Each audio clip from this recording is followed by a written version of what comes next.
awesome.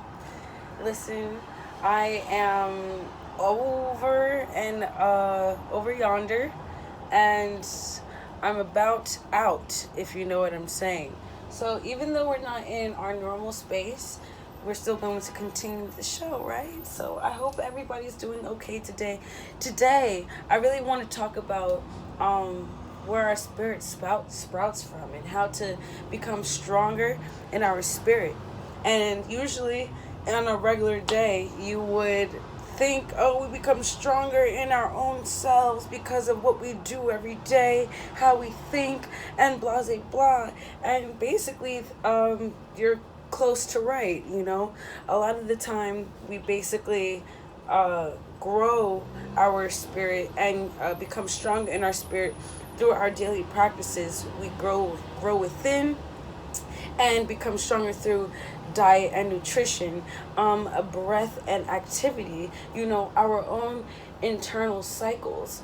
You can find out a lot about yourself by just your habits of breath, your habits of breath and what you eat every day. I remember seeing, What the Health on Netflix, and it just got me thinking, like, with all the hormones in a lot of different meats, um, would that have any effect on hormones within us?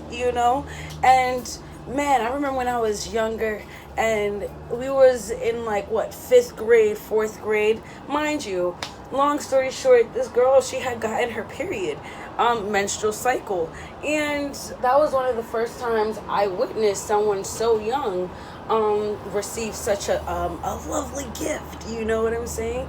However, it got me thinking, as I was watching What the Health, about hormones and such, how hormones may affect our own bodies and our own balances from within us. So diet and nutrition is straight tells to how we think, what we do, how we do what we do, and why we do what we do.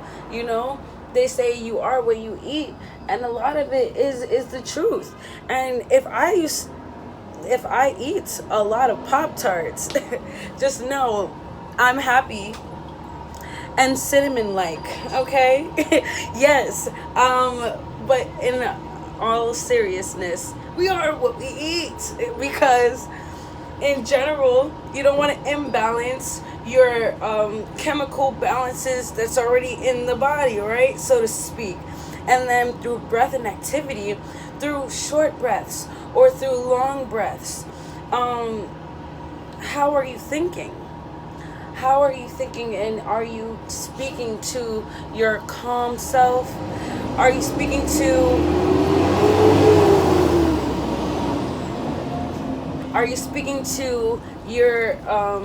yourself that can be filled with anxiety, which that really is not of self. That is actually of an actual spirit that, in my eyes, is just influencing you in ways where you don't see it, but you can definitely battle it and win, so to speak, right? But long breaths, short breaths, every length, it could be used for a different time, so to speak, a different circumstance.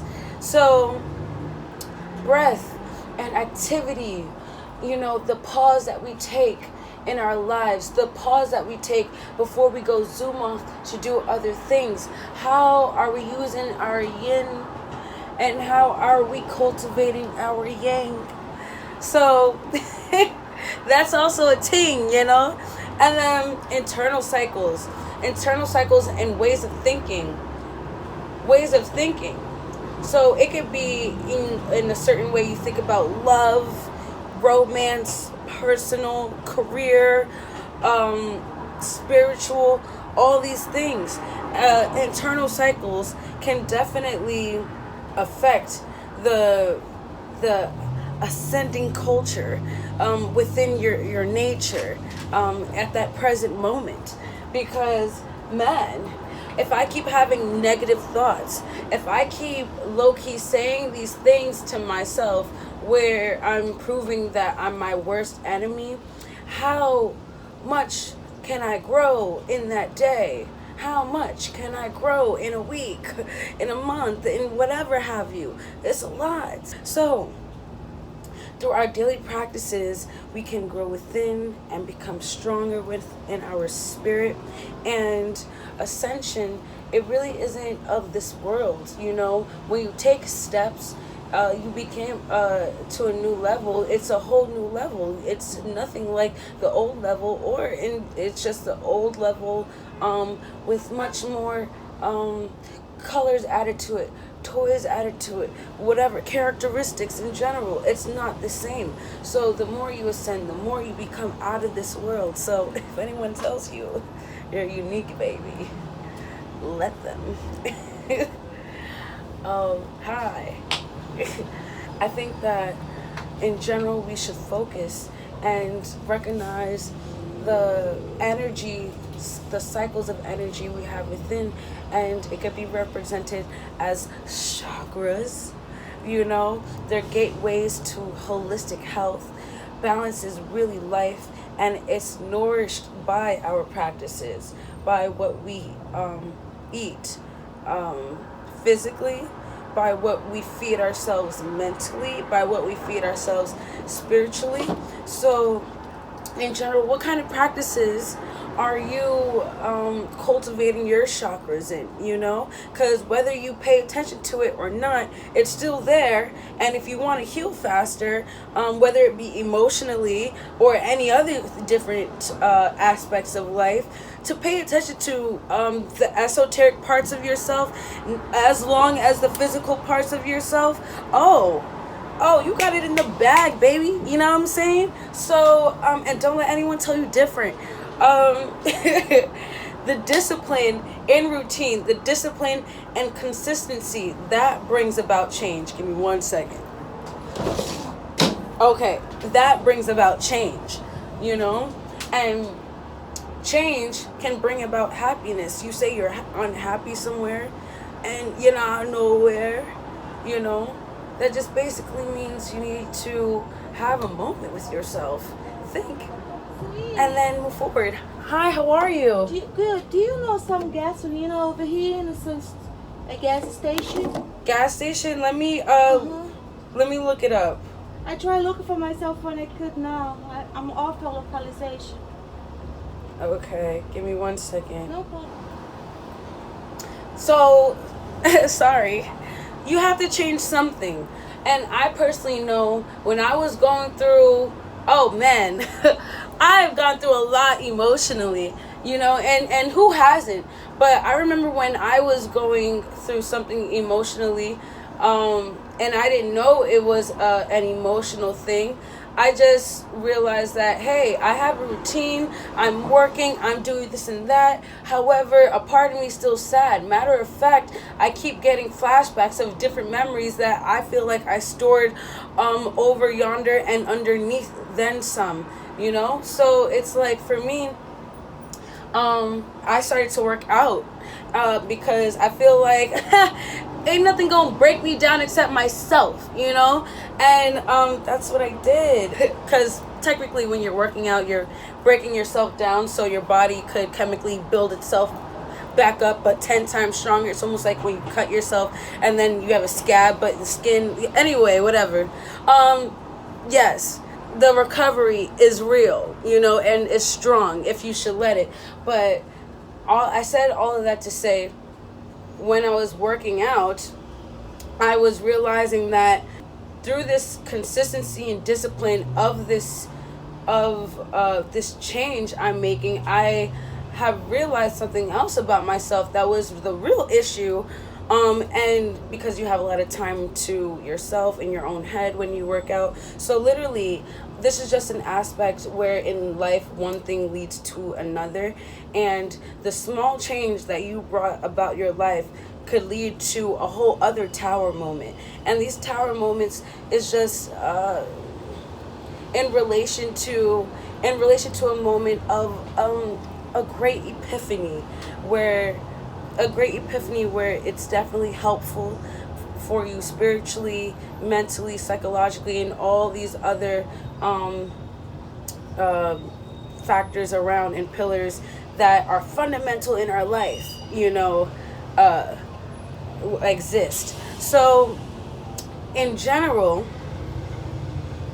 I do want to say we may be subject to a dualism pattern in life where we may think of two opposing forces as separate.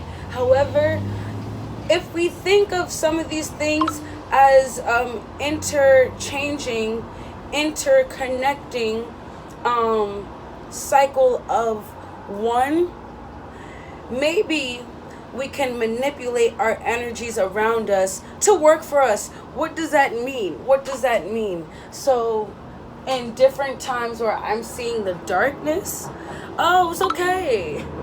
Let me just sit in here and be still. And when I'm in light, which I thrive in, oh, I'm out and about, Hi, how are you?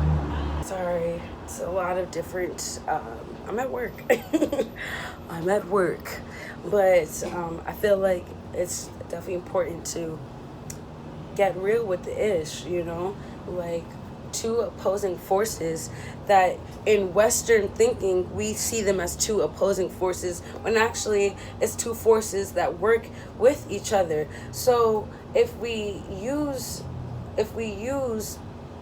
the sun for charging, and we use the moon for fluidity and reflection, those two principles in life can really serve one so well, with the gold and the wisdom that one can get from those two different experiences that are very interchangeable. That is the beauty of life, right? Like, speak about tower moment and heaven, and then there's the earth, right? And in heaven, I feel like, well, if we could put a description of English words to heaven, it's definitely an endless love, an endless positivity, an endless light, right? And then earth is where we have the good, the not so good, and then some. But earth is a place where we can create our own heaven. We can create our own hell through our mindset, right? And we can be influenced by forms of heaven on earth. And the beauty about earth is that we can create through the nice powers of heaven, so to speak. So, and you don't even have to be religious to believe some of this stuff, or even to think about some of these stuff, because a way that we manifest it in our life is having babies. Where do those souls come from? Just anywhere, you know what I'm saying? It comes from the unseen, so to speak. So regardless of such, we can create from things outside of this world, and we can be influenced on the unseen, on the esoteric, on what I call heaven, just like how we can be influenced by hell, and in my eyes, hell is definitely on earth, but that is a whole other different concept, topic, all of that. Yeah, just the balance in life can come from acknowledging our yin and yang. And it's important to remember that our spirit sprouts from an origin of our inspiration, and it's cultivated and nourished by our daily practices. So try to give a second thought to what you want to eat today, how you want to think today, what you do with your habits, your internal cycles of thinking, doing, and being, down to the way you breathe. How active you are, how non-active you are. Does it work for you? Does it work for the growth of and ascension of yourselves? This is This is just something that I question myself, and I'm on my own journey, and I share my journey with anyone that wants to be a part of such. So, I mean, thank you so much for being here with me today. I hope to see you in the next video. Love, peace, and all that, baby. But yeah, share this video because I know you care. Next video, I will definitely see you there. Until then, deuces, my lovelies. You'll be all right. You're already doing great. Speak it into existence. Okay? All right, loves. Peace.